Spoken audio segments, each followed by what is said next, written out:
Athena, maraming salamat. Thank you po, Tito Boy. Kasalukuyan po ay kami nasa Park Lane Hotel dito po sa kanilang high bar. Ayun. Gaano ka nakatagal dito sa Hong Kong? 8 years na po. Talagang mula't umpisa ay pangarap mo mag-perform sa abroad? Actually po, iba po yung pangarap ko. Pangarap ko maging doctor first.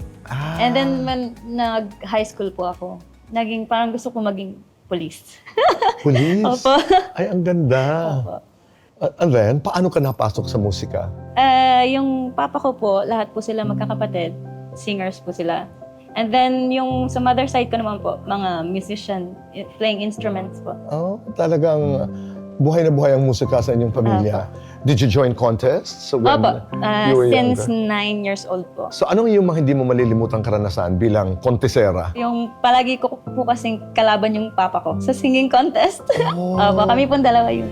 So sumasali rin ang papa mo. May mga panahon na nananalo ka, natatalo? Opo, minsan po ako yung panalo, minsan po si papa yung panalo. Okay lang. Opo, okay lang po. At least sa amin pa rin po yung prize. Paano ka nakarating dito sa Hong Kong? Nag-apply po ako. May agency po dito, tapos kumukuha talaga sila ng singer from Philippines. Di nakarating ka na dito sa Hong Kong. You know, let's talk about the best and the most challenging moments in Hong Kong. Yung the best po kasi, ngayon po, nakakakilala ako ng mga iba-ibang lahi. Yan. Tapos nakakanta po yung iba-ibang genre. And the most challenging po kasi yung mag-fit in din. Mag-fit in saan? Doon po sa parang music nila. Kasi iba po kasi yung sa mga foreign, tsaka yung mga Filipino. Sobrang iba po nila pagdating sa culture. Sa standards po. High standards po sila pagdating sa... high standards. Opo. Ang expectations ng foreign audience, Expectations, mataas. yes. Opo. Dahil sa mataas ang standards ng foreign audiences, ano yung ginagawa mo? Iniiba mo ang repertoire? Opo, exactly po. If they want jazz, I sing jazz. If they want hip-hop, I sing hip-hop. Oh, talaga? Opo. Lahat yan inaral lahat mo? po.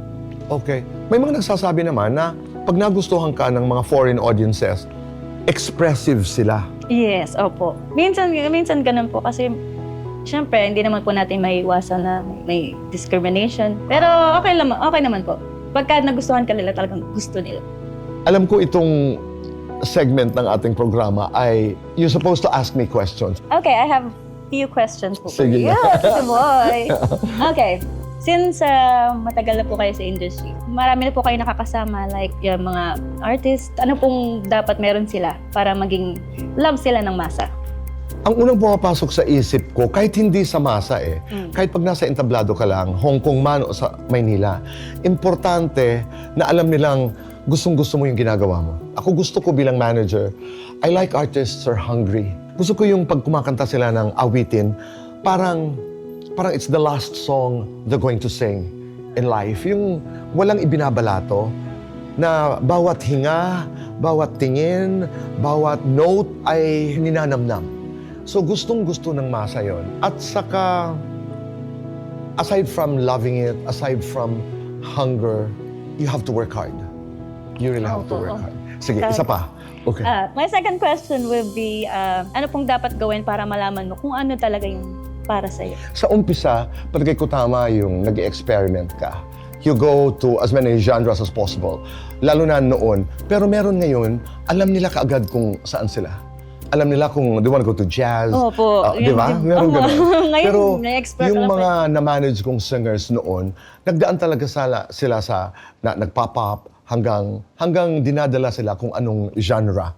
Oo. So don't be afraid to experiment, to go on an adventure, looking for your musical identity. Oo, importante yun. Okay, let's go to your third question. My third question, Tito Boy, will be, ano po ang dapat na maging characteristic mo para maging iba ka sa lahat ng artist? Ang nakakasagot niyan, ang singer. Kailangan talaga meron kang tinatawag na differentiator, equity. Kailangan meron kang kakaiba na ginagawa na hindi ginagawa ng iba. Para panoorin ka, you have to discover that. What makes me different? Oh, it can be physical, it can be in the music, it can be in the style. So kailangan meron kang identifying mark na iyo lang. Your fourth question. My final question, Tito Boy, will be, ano pong maipapayo nyo sa mga artist na nagbe-build pa lang ng kanilang image? Sa mga bago po.